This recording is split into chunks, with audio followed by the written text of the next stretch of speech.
हे बघा मित्रांनो, आज मी तुम्हाला 8वी गणित परिमिती व क्षेत्रफळ यावर उदाहरण संग्रहालय 74 पान नंबरवरची उदाहरणे सांगणार आहे। तर आपण प्रश्न पहिला घेऊया।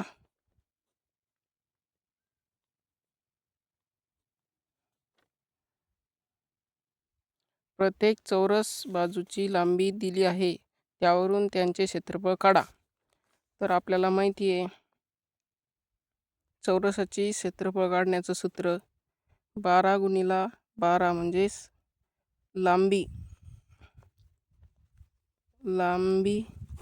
गुणिला रुंदी,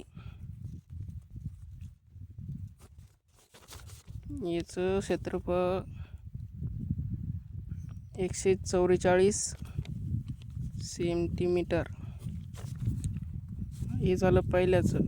आता घेणार आपण दुसऱ्याचं काय आहे 6 गुणिला 6 बरोबर 6 6 36 सेमी। आता घेणार आपण तिसरं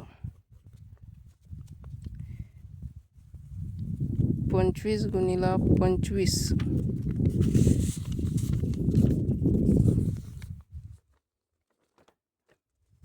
225 सेंटीमीटर।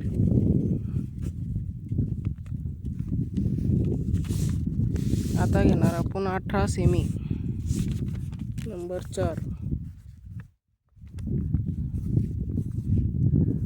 18 गुणिला 18 बरोबर 324 सेंटीमीटर। प्रश्न पहिला समजला। आता प्रश्न दुसरा घेणार। एक चौरस मीटर भूखंडाची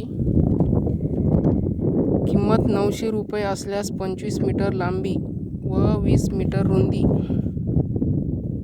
अशा आयताकार भूखंडाची किंमत ठरवा।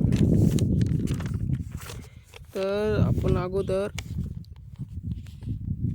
25 गुणिला 20 याचा गुणाकार, याचं क्षेत्रफळ काढून घेऊ। 25 दुनी 50, शून्य जशीच्या तशी याला 50। हे गुणीला घेणार आपण 900, कारण भूखंड म्हणजे फ्लॅटची किंमत काढायची आपल्याला। तर 900 चा गुणाकार आला 4 शून्य आणि 45 4,50,000 रुपये। हे झालं दुसऱ्याची किंमत, दुसऱ्या प्रश्नाचं उत्तर। आता प्रश्न तिसरा। एका चौरस बाजू 4 सेमी आहे। एका आयताची लांबी 8 सेमी व रुंदी 2 सेमी आहे। या दोन्ही आयताचे क्षेत्रफळ आणि परिमिती काढा।